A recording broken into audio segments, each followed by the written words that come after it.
Thula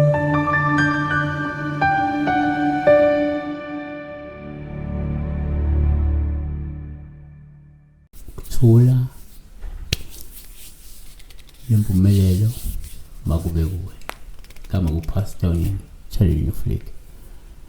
Inamba isense kuphela ngo9 ekuseni la 5 ntambama kuphela. Uma ungeyena umlandeli le channel ucingela iphupho ubonile inamba ongayisebenzisi ngiyayithoba ngiyacela linda.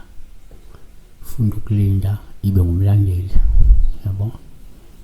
Sibheka la uShemane Mhlenge uthi uma uphupha kuqhakelwe ingalo ngopha abantu bengakuthatha selasi ukulimala kwakho ngabe kusho ukuthini. I assume that uShemane ubaba omdala uMhlenge ubaba omdala it cannot be igama lengane. There's no child or young man that can be called uShemane Mhlenge. These are names that were given to older people abangama 70s 60s ngemuva.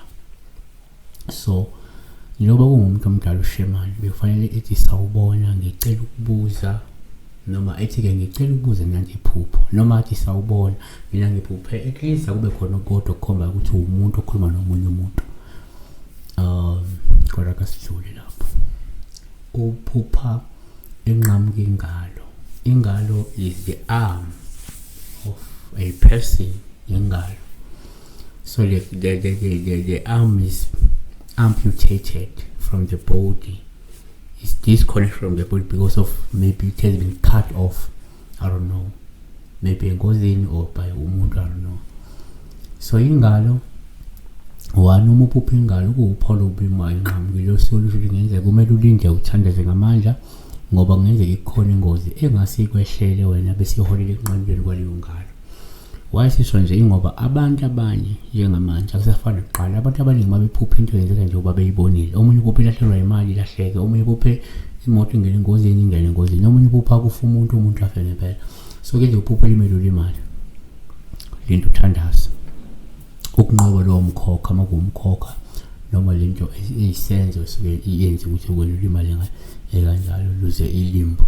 2 ngokujwayelekile uma uphupha la ingalo kuyaba uphawu lokuma inqamuka osuke likhomba ukuthi kungenzeka ukukhona umuntu osondelene nawe kakhulu ozoba nokugula abangwenezibi futhi agcine ngokushona ongalindele noma ke lo muntu uzongena engozini agcine ngokudlula emhlabeni.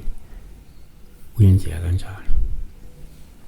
3 kwesinye isikhathi uma uphupha umuntu ingalo kuba uphawu uma inqamukile lusho ukuthi ungase ubhekane nomzuzu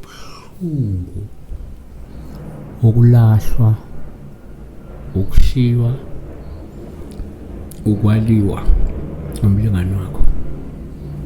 Uma uzokwaliwa ungaphupha ingalo yakho inqamukile nje bazokwala, bazokulahla, bazokushiya, bazokudampa.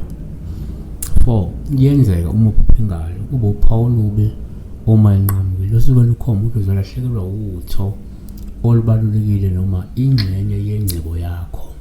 Yabona? Azibalo number 5 uma uphupha ingalo uphawu lube inqamukile lungabe luchaza ukuthi uthenwa amandla yizigasho zabathakathi kuze kungabe lula ukufeza inhlelo nezifiso zakho. So uma umuntu othenwa amandla uthwethulwa amandla noma uthenwa lawo mandla ngemithi emimbi abathakathi ukuze ungabe lula ukuthi ufeze ezinye zenhlelo zakho empilweni noma nje imisebenzi emele yenzeke kalula. Lingavela lephawu leli futhi lokunqamuka kwengalo. Siyabonga kakhulu kube sibheka la when the arm is amputated, when his arm is cut off from your body.